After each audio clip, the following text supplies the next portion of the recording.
What is up, everyone? I'm Skratch. Welcome to another King Arthur Legends Rise video. Hope you guys are having an amazing day.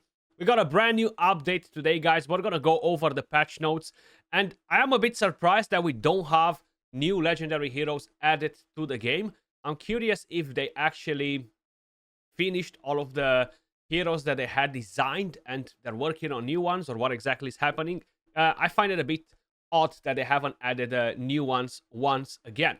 It's not necessarily a problem, to be honest, because it does give us more time to basically collect some of the old ones. And we do have a couple of very solid ones on the rate up summoning banner. Ain, which is absolutely amazing. We have Cloudas, which is definitely pretty solid as well for more specific content.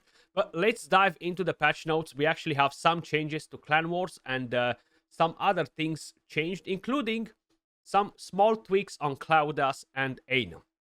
So let's see what exactly we have on the menu. Before we get to that, actually, guys, I just want to give a massive shout out to all of you guys that are supporting the channel through the supporter creator program. If you guys want to put your hand on free rewards, make sure you guys head over to the link in the description down below. You can help and support the channel, and you're going to be able to claim free rewards just by clicking on support Skratch Gaming.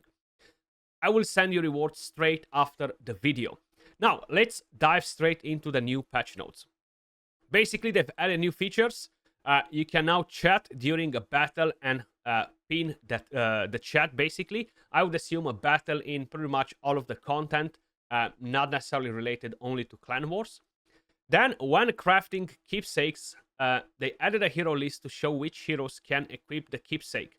Weekly and monthly packages renewal.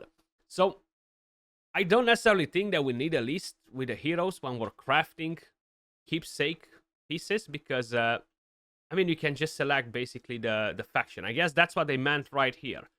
If not, it doesn't really make that much sense, to be honest. Maybe I misunderstand exactly what they are trying to say with that, but either way, it doesn't really make sense. Like, I don't feel like we need a hero list for that. Either way, they've added that as well. We have new events, guys. Rate up summoning banner for Ain and Cloudas. I'm not 100% sure what other heroes we actually have on the summoning list with them. So with Cloudas, we have Ceres, Claricine, Vivian, and Lancelot. Actually, pretty solid heroes. I feel like maybe the weakest out of all of them is going to be Vivian in there. Then with Ain, which I kind of need 2 or 3 more copies, we have Guinevere, Morgan, Gillian, and Irat. Irat really strong as well. So I feel like at the moment, pretty much every single champion was added to the special summoning ticket except Nika, if I'm not mistaken. So everybody is right here. Ceres was added today, basically. They've added recently as well Irat, Vivian, Gilroy. So yeah, I feel like only Nika is missing from the list, which is actually pretty interesting.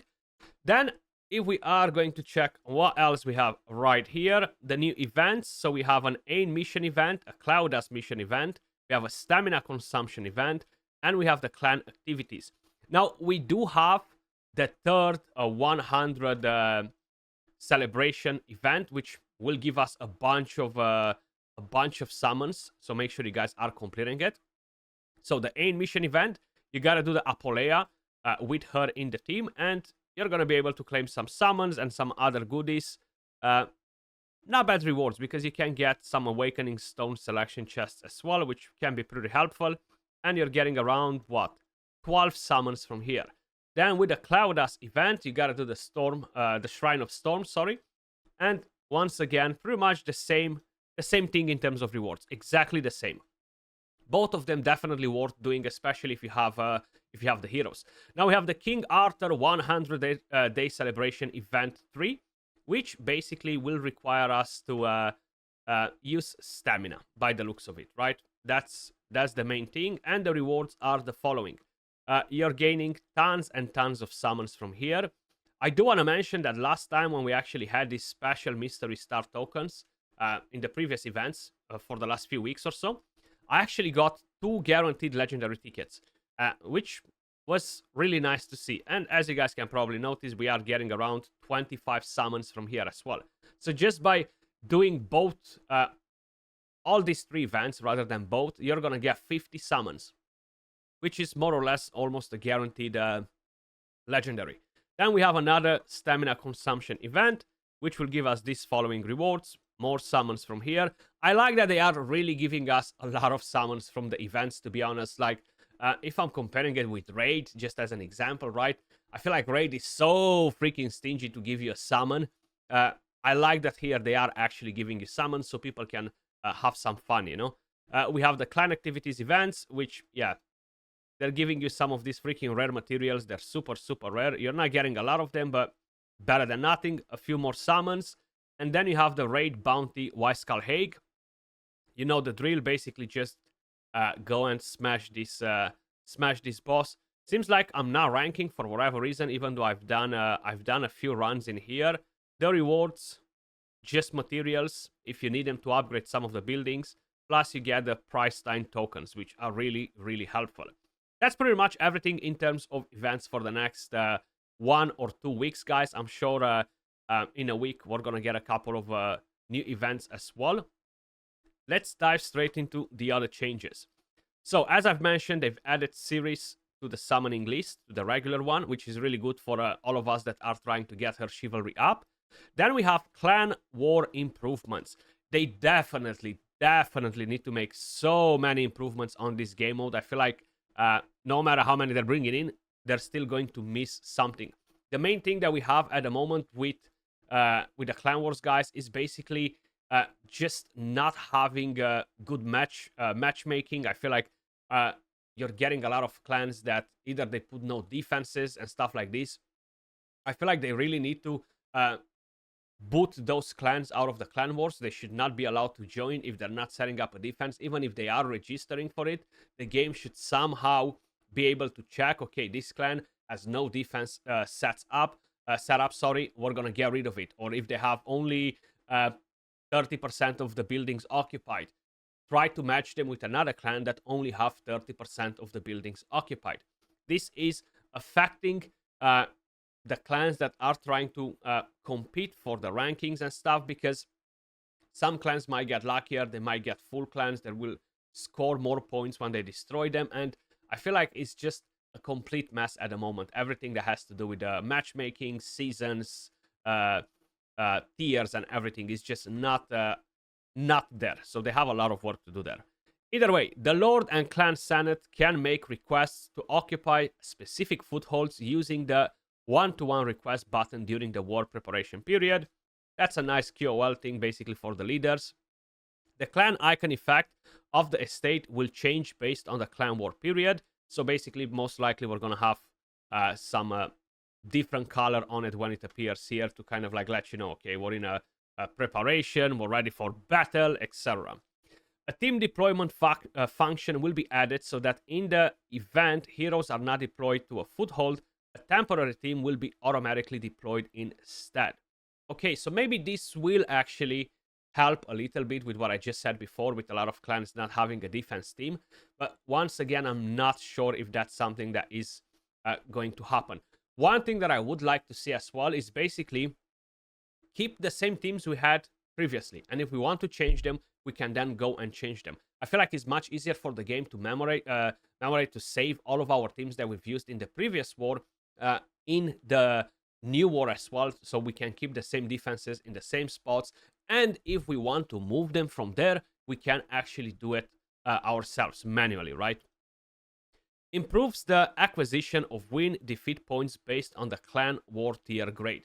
Now, this is something that we have no idea exactly what they've changed in here. We're going to have to basically wait and see once the war will start. And then we have adjust the period of events related to clan wars, so the event starts at the same time as clan-related content resets. We had these events before. They were a complete failure. I haven't been able to complete any of them. I haven't been able to actually score not even one freaking milestone on any of the events because I was not able to attack anyone, and I feel like 99% of the players were in pretty much the same situation. So before you're bringing in new clan events, you should 1000% ensure that the matchmaking and everything related to clan wars works as it should, right? And then we have general convenience improvements. Not 100% sure what I mean with that. Then Heroes. So basically, Cloudus actually got a leader effect now. We have a 20% attack for all of the allies and activates in the Shrine of Storms and the Hound's favor. That's actually really, really nice because she doesn't really have an aura. It's really hard to get an aura for the teams with most of these heroes. Then, Ain's Chivalry Tier 8 actually changed. So, changes the target of skill 1's effects to 2 random allies. Now it's changed to, when using a skill, a 100% independent chance to heal each ally by 5% of her max HP. Which is actually pretty nice. Ain, she's a very, very strong hero. I actually have a guide, a spotlight dropping on her on my other channel, guys. So stay tuned for it if you want to see how I build her and basically share some of the things with you. She's really, really strong. I actually almost got to the point where I maxed each one of her relics. I still gotta level up a couple of skills. The fire one is the weakest one at the moment in terms of skills for me, but other than that, I awakened them, I maxed them. All of them are really really good relics as well. I feel like the storm one, in my opinion, is the best for PvP. Really, really good because she does deal a lot of damage. So overall, this deals the highest damage.